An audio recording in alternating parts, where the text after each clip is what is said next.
Social isolation is an objective state defined in terms of the quantity of social relationships and contact we have with others, whereas loneliness is a subjective experience. It's a negative emotion associated with this perceived gap between the quality and quantity of relationships we have and those that we want.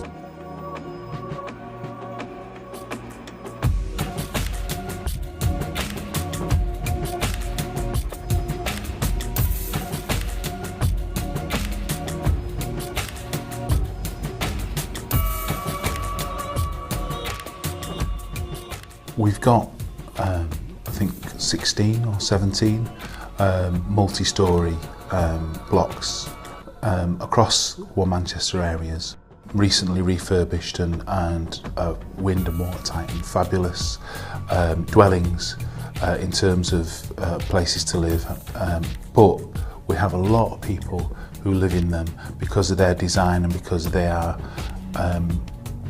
single person occupancies in a lot of cases. Lots of people who are disconnected from work, from society, from family. A lot of isolated people in there, a lot of people with problems. I find it incredibly hard to fill my days. If I don't go shopping, I'm sat in the flat doing nothing, watching television or sleeping. You can walk out many a time, go shopping and you see no one. Whereas when you lived in a terraced house, you could walk out and there were people on the street all the time.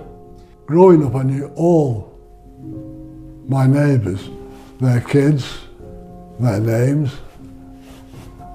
I've lived there, 24 years, and I know very few.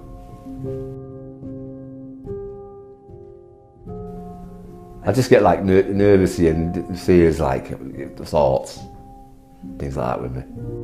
It's all this taken away when my dad passed away and things like that. I think it all started off from that. I don't know what the feelings is because I was never like that.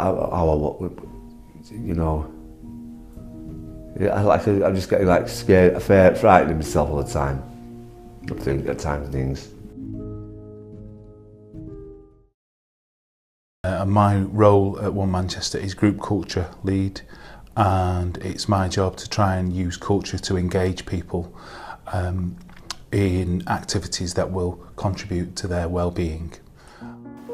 As part of this work, we've been doing a project for nearly 2 years now with the Royal Exchange called On Top of the World, and we're working in 4 tower blocks, 2 in Hume and 2 in Gorton, and we're trying to connect people at risk of isolation to the theatre and other cultural opportunities.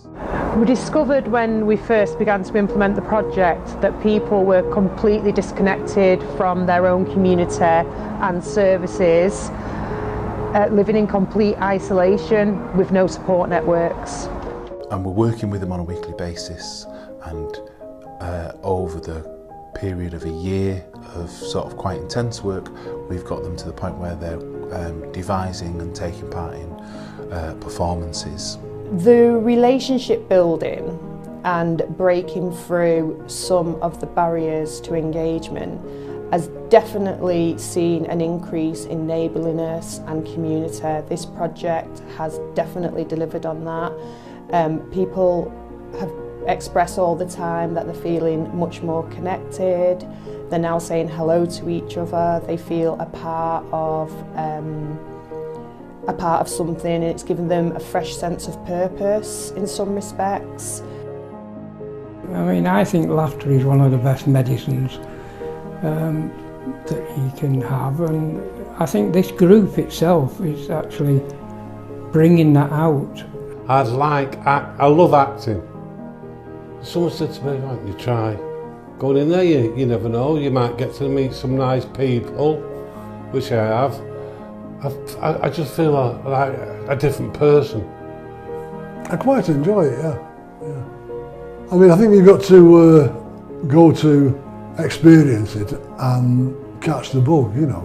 I find it's interesting when I'm going to these places now and what I saw, and feeling better in yourself for what's seeing things different.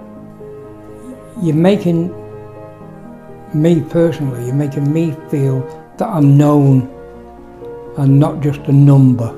I was the man that lived at 44 that's got a chair, a walking aid.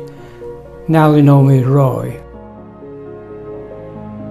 To see the guys that we've engaged with in the high-rise blocks actually delivering, devising, creating, making change in their own communities through the work, well, it's overwhelming just how far they've come.